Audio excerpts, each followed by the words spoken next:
Assalamualaikum warahmatullahi wabarakatuh.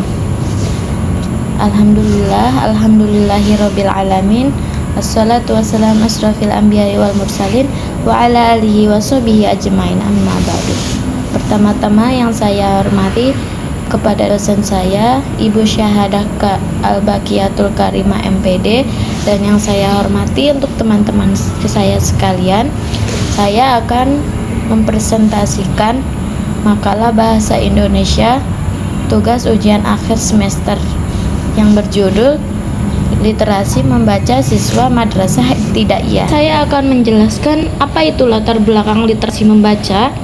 Latar belakang literasi membaca merupakan kemampuan dasar yang sangat penting bagi siswa madrasah ibtidaiyah karena menjadi pondasi dalam memahami berbagai mata pelajaran.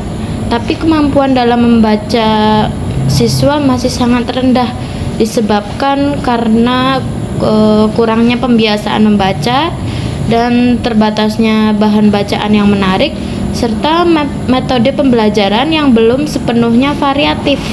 Padahal melalui literasi membaca yang baik, siswa dapat mengembangkan kemampuan berpikir kritis, memperluas wawasan, serta menumbuhkan karakter gemar membaca sejak dini. Oleh karena itu, upaya peningkatan literasi membaca perlu dilakukan secara berkelanjutan melalui peran guru, sekolah, dan orang tua. Rumusan masalah dari makalah yang akan saya presentasikan ada 4 macam. Yang pertama adalah apa yang dimaksud pengertian literasi membaca siswa madrasah ibtidaiyah, dan yang kedua, apa saja macam-macam metode dalam pembelajaran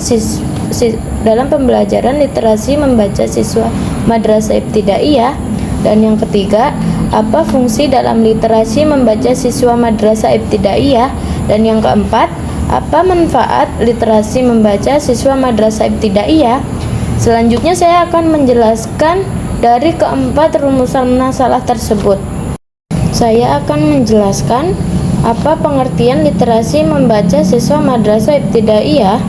Pengertian literasi membaca siswa madrasah ibtidaiyah adalah literasi membaca siswa madrasah ibtidaiyah merupakan kemampuan siswa dalam mengenali huruf dan kata, membaca teks dengan lancar, memahami isi bacaan, menafsirkan makna, serta menggunakan informasi dari bacaan dalam kehidupan sehari-hari sesuai dengan tingkat perkembangan usia dan nilai-nilai pendidikan madrasah ibtidaiyah. Secara lebih sederhananya, literasi membaca tidak hanya berarti bisa membaca, tapi juga bisa memahami, menilai, dan memanfaatkan isi bacaan secara tepat. Selanjutnya, saya akan menjelaskan apa saja macam-macam metode dalam pembelajaran literasi membaca siswa madrasah ibtidaiyah. Yang pertama adalah ada metode membaca nyaring. Metode membaca nyaring adalah kegiatan di mana bacakan teks dengan suara keras dan jelas, sementara siswa menyimak isi bacaan. Guru memperagakan lafaz, intonasi, dan ekspresi yang tepat, sehingga siswa memperoleh contoh membaca yang baik. Karena sebagian siswa tidak semuanya langsung bisa membaca mandiri, jadi metode dalam membaca nyaring juga perlu dilakukan oleh guru di madrasah ibtidaiyah untuk memberi contoh membaca bacaan yang baik dan tepat. Yang kedua adalah metode membaca bersama. Metode membaca bersama dilakukan dengan guru dan siswa membaca secara bersamaan. Biasanya dalam metode membaca bersama, guru menuliskan teks cerita di papan tulis atau menggunakan LCD. Lalu kemudian guru membaca kalimat pertama, kemudian siswa mengikutinya bersama-sama sampai selesai. Yang ketiga adalah metode membaca terbimbing. Membaca terbimbing dilakukan dengan membagi siswa ke dalam kelompok kecil sesuai kemampuan membaca. Guru memberikan bimbingan khusus kepada setiap kelompok dengan tingkat bacaan yang berbeda-beda. Metode ini bertujuan meningkatkan pemahaman bacaan secara bertahap. Yang keempat adalah metode membaca mandiri. memberi kesempatan kepada siswa untuk membaca buku secara bebas sesuai minat dan tingkat kemampuan mereka. Guru hanya berperan sebagai fasilitator. Metode ini bertujuan menumbuhkan kebiasaan dan kemandirian membaca. Contohnya, setiap pagi sebelum belajar dimulai, siswa membaca buku pilihan selama 15 menit di kelas atau pojok literasi. Manfaatnya menumbuhkan kebiasaan membaca, mengembangkan kemandirian, serta meningkatkan minat membaca. Dan yang kelima adalah metode Big Book. Metode Big Book menggunakan buku berukuran besar dengan gambar dan tulisan yang jelas. Metode ini sangat cocok untuk siswa kelas awal karena visualnya menarik dan mudah dibaca bersama-sama. Contohnya, guru menunjukkan Big Book berisi cerita yang bergambar. Guru membaca teks sambil menunjukkan kata demi kata, kemudian siswa mengikuti bacaan tersebut. Manfaatnya menarik perhatian siswa, membantu pemahaman bacaan, dan mempermudah pengenalan kata. Yang keenam adalah metode literasi berbasis cerita Islami. Metode ini menggunakan cerita Nabi, kisah sahabat, atau cerita teladan Islam sebagai bahan bacaan. Metode ini khas MI karena mengintegrasikan literasi membaca dengan pendidikan karakter Islami. Contohnya, guru membacakan kisah Nabi Muhammad SAW, kemudian siswa diminta membaca ulang teks dan menyimpulkan nilai moral yang terkandung di dalamnya. Manfaatnya meningkatkan literasi membaca, menanamkan nilai keislaman, dan membentuk karakter religius. Dan yang ketujuh adalah metode sudut baca pojok metode sudut baca atau pojok literasi. Sudut baca adalah area khusus di kelas yang menyediakan berbagai buku bacaan. Metode ini menciptakan lingkungan belajar yang mendukung budaya literasi. Contohnya, guru menyediakan rak buku di sudut kelas, siswa bebas membaca saat waktu luang atau setelah menyelesaikan tugas.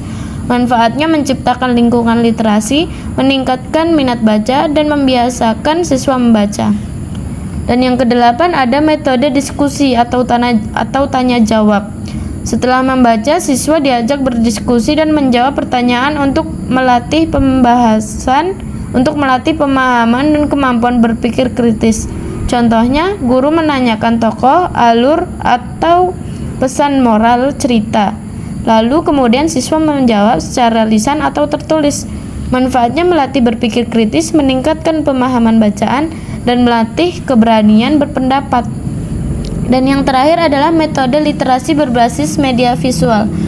Metode ini menggunakan gambar, komik, edukatif, atau media digital untuk membantu siswa memahami isi bacaan secara visual. Contohnya, guru menampilkan komik edukatif di layar, kemudian siswa membaca teks dan menjelaskan isi gambar. Manfaatnya mempermudah pemahaman bacaan, menarik minat siswa, dan mengakomodasi gaya belajar visual. Selanjutnya adalah saya akan menjelaskan fungsi-fungsi literasi membaca siswa madrasah ibtidaiyah. Yang pertama adalah meningkatkan fungsi dalam akademik. Literasi membaca berfungsi sebagai dasar utama bagi siswa dalam memahami seluruh mata pelajaran. Hampir semua pembelajaran di madrasah ibtidaiyah menurut kemampuan membaca dan memahami teks, baik pada mata pelajaran bahasa Indonesia, matematika, IPA, IPS, maupun pendidikan agama Islam. Siswa yang memiliki literasi membaca yang baik akan lebih mudah memahami materi pelajaran. Yang kedua adalah fungsi kognitif. Fungsi kognitif adalah kemampuan mental manusia untuk berpikir, memahami, mengingat, dan belajar menalar, sehingga dapat membantu siswa madrasah ibtidaiyah dalam memecahkan masalah. Dan yang keempat adalah fungsi pembentukan karakter yang baik. Jadi, fungsi literasi membaca siswa madrasah ibtidaiyah juga berfungsi untuk memperbaiki pembentukan karakter siswa. Dan fungsi yang keempat dapat meningkatkan fungsi dalam sosial budaya, yaitu siswa dapat lebih bisa mengatur dan menjaga dan membentuk pola hidup bersama. dan bisa menjaga keteraturan sosial dalam bermasyarakat dan dapat mengarahkan perilaku pribadinya agar sesuai norma dan dapat memperkuat identitas dan kebersamaan serta dapat melestarikan nilai dan tradisi budaya. Masalah yang keempat, apa saja manfaat dari literasi membaca siswa madrasah ibtidaiyah? Yang pertama, dapat meningkatkan prestasi belajar, dan yang kedua, dapat menumbuhkan minat dan kebiasaan membaca. Yang ketiga, memperluas wawasan dan pengetahuan. Yang keempat, mengembangkan kemampuan berbahasa. Dan yang kelima, membentuk siswa yang berakhlak mulia. Jadi kesimpulannya adalah literasi membaca merupakan kemampuan dasar yang sangat penting bagi siswa madrasah ibtidaiyah untuk memahami informasi dan mengembangkan pengetahuan. Penerapan kegiatan literasi membaca secara rutin dan menyenangkan dapat meningkatkan minat baca, pemahaman, serta meningkatkan karakter belajar siswa sejak dini. Mungkin cukup sekian presentasi yang saya sampaikan.